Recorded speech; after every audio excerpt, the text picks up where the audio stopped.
بسم الله الرحمن الرحيم. السلام عليكم ورحمة الله وبركاته. ازيكم حبايبي، عاملين ايه؟ ان شاء الله تكونوا بخير.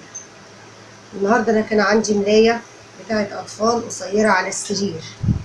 انا قلت خسارة بدل ما ارميها زي ما احنا اتعودنا يا جماعة، نستفاد بالحاجة اللي في البيت ما تترميش. فانا هوريكم دلوقتي عملت فيها ايه. هي طبعا فيها عشان سادة، فيها جزء مطرز، الحرف بتاعها مطرز من تحت. فانا هاجي من الجزء اللي هو مش مطرز، شوفوا تطريز اهو على الحرف.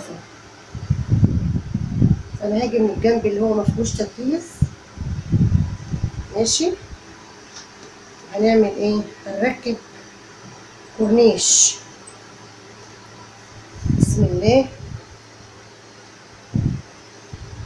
هي كان فيها جزئيه كده، حته يعني كده مش عجباني في الحرف بتاعها كده، يعني لونها مش حلو. فانا رحت قصيتها وهتني الحرف. هي الملايه لونها سكري، فانا هحط لها كورنيش لونه كافيه في بني. في يعني في رسمه كده فيها جزئيه سكري، والكورنيش لونه بني، بس البني الغامق، البني الفاتح اللي هو على شكل الكافيه. بصوا معايا، احنا هنتني الحرف بتاع الملاية. بسم الله اهو.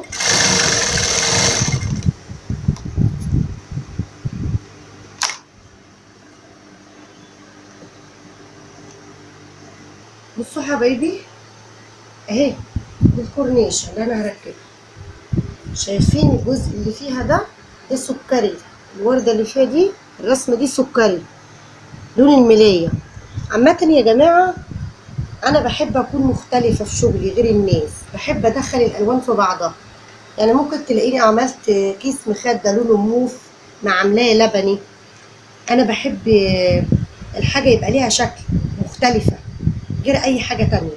ما بحبش يعني، مش بدقق قوي ان المراية دي لون دي يبقى دي، لا انا بحب ادخل الوان في بعضها بتدي بهجة في البيت، بتبقى يعني مديها شكل كده مختلف غير الناس. لكن برضو عندي برضو حاجات بقعد ادقق فيها وبقول لا اللون ده يمشي مع ده ويمشيش مع ده، بس مش معناه ان انا يعني بعك الالوان كده ببعضها، لا يعني بظبط الدنيا. وان شاء الله هيعجبكم الكورنيش اللي انا هركبه دلوقتي في الملايه دي. لان الملايه دي انا بمعنى اصح ان هي كنت هرميها. انا كنت هرميها بس لا، انا اتعودت وقلت لكم مش هنرمي حاجه، احنا هنستفاد بكل حاجه في البيت ان شاء الله.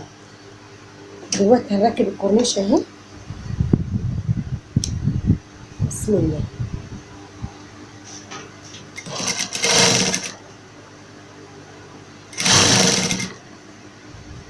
فان شاء الله الكورنيش اللي انا هعملها دي دلوقتي في الملايه الجميله دي اللي هي كانت ضايعه خالص وهنرميها. في ستات كتير يا جماعه الملايه اللي ادمت شويه او لونها اتغير شويه بتقوم تقول خليها ابقى افرشها على الارض ناكل عليها. على فكره انت ممكن تستفادي استفاده كبيره قوي بالملايه اللي عندك في البيت. ازاي؟ ممكن تاخدي الجزء السليم اللي في الملايه دي وتعمليه اكياس مخدات، وتنسقي على ملايه عندك تاني ملهاش اي اكياس مخدات في البيت، تروحي تحطي عليها الاكياس دي وتستفادي بيها. ودي عملتي طقم ملايه بتاعت اطفال. مين مفيش؟ ليه ترميها؟ لا ما ترميش حاجه، احنا اتفقنا مش هنرمي. احنا اتفقنا يا جماعه مش هنرمي اي حاجه في البيت، هنستفاد بكل حاجه ان شاء الله قريب. في واحده جايبه لي يعني كوبرته اطفال، بتقول ان الكوبرته دي صغرت على ابنها ما شاء الله بقى راجل. فالكوبرته دي بتقول ان انا مش عارفه استفاد بيها. فانا هوريكم هعمل لكم ايه في الكوبرته، وهتبقى بالنسبه لها مفرش سرير في الشتاء، يدفي السرير بتاع اولادها. زي ما قلت لكم لازم نستفاد بكل حاجه في البيت. التصليحات يا جماعه عمالك نقول التصليحات حاجه كويسه. فكري ازاي تستعملي الحاجه دي، فكري ازاي الحاجه دي ان انت ما ترميهاش، لان حرام القماش غلي، كل حاجه غليت. لا صلحي ووضبي وظبطي الدنيا. واخدين بالكم معايا يا جماعه؟ طب الكورنيشه بتركب ازاي اهو. انا عماله يا جماعه على فكره اوريكم علشان اللي مش عارفه تتعلم، وباذن الله هتتعلم وهتبقى حاجه كويسه. بس بالله عليكم ما تنسوني في الدعاء، ادعوا لي بالشفاء. ما تنسوش الاشتراك بالقناه، تفعيل الجرس واللايك والشير علشان كله يستفاد من اللي احنا بنقدمه باذن الله.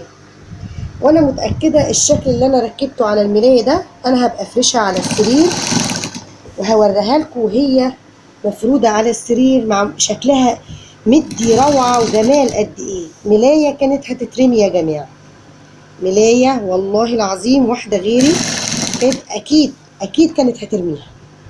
فانا قلت لا، انا اللي بعلم الناس اروح ارمي حاجه؟ لا، انا لازم استفاد بيها. ان شاء الله هتعجبكم، اكيد كل واحده منكم عندها ملايه زي كده قديمه وهتستفاد منها.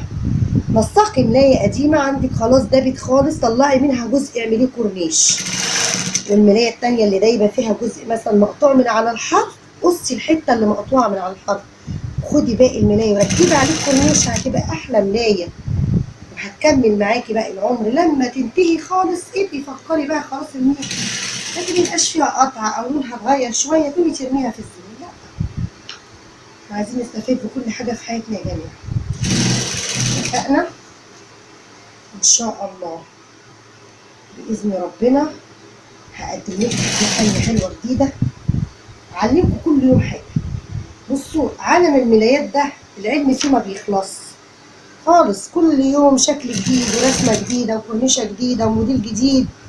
ان شاء الله هجيب قماش قريب وهقص وهوريكم القصات الجديده بتاعه القماش اللي هو الساده المطرز. هوريكم القصات في جديده غير القصات بتاعه القماش العادي، غير العمريه. هوريكم ازاي نقصها. ما تنسونيش. السلام عليكم ورحمه الله وبركاته. بصوا يا جماعه، بصوا الكورنيشه لما ركبت في الملايه عامله ازاي. شايفين؟ انا بقت الملايه عندي كده اهو بشكلين، يعني الجنب ده مطرز والجنب ده فيه كورنيشه، يعني اقدر افرد الملايه على اي ناحيه تعجبني. شفتوا الملايه اللي كانت ممكن تترمي؟ شفتوا بقى جميله ازاي؟ شايفين الكورنيش اهو وماشي على الملايه اهو، في لون السكري، نفس الكورنيش فيه لون السكري، عشان ما تقولوش ام عمر بس بتركب اي الوان على بعضها. والجزء التاني اهو شايفين في جزء مطرز اهو تكريس كمبيوتر، يعني الملايه اقدر افردها من الناحيه دي واقدر افردها من الناحيه دي. ده كمان لما تاخد شريطه ستان كده تبقى جميله. شايفين؟ كنت هترميها؟ لا ما ارميهاش طبعا، خساره تترمي. خلي بالكم ان الملايه دي اصلا اللون ده الملايه دي عندي ولقيتها كبيره قوي، فخدت جزء منها عملت كورنيشه دي، ودي اللي خدت منها الحرف اللي انا قلت لكم عليه تركبه على ملايه. فانا عملت ملايتين من قطعتين قماش قد كده، نفذت كورنيشتين على كل ملايه فيهم، وهوريكم انا ازاي هنسق عليها كيس مخده وخداديه يمشوا على نفس الملايه. وهتلاقي برضو فيهم الوان مختلفه، زي ما قلت لكم انا بحب الالوان المختلفه على كل ملايه لانها بتدي شكل جمالي على السرير، تحسي ان السرير بتاعك مختلف غير الناس. تلاقي الواحده جايبه الملايه موف، لون الكيس لون الخداديه لون ده، انا بحب لون الكيس المخده لون الخداديه. في حاجات بسيطه بس كده من الملايه تحسي ان في حاجه مختلفه على السرير حقيقه. يعني انت لو اي حد دخل عندك يحس ان السرير بتاعك مختلف غير اي سرير واحده تانيه. وان شاء الله انا هفردها لكم على السرير وهوريها لكم وهصورها واوريها لكم في فيديو. بصوا الملايه اللي انا عملتها مش هتصدقوا ان هي دي اللي انا نفذتها.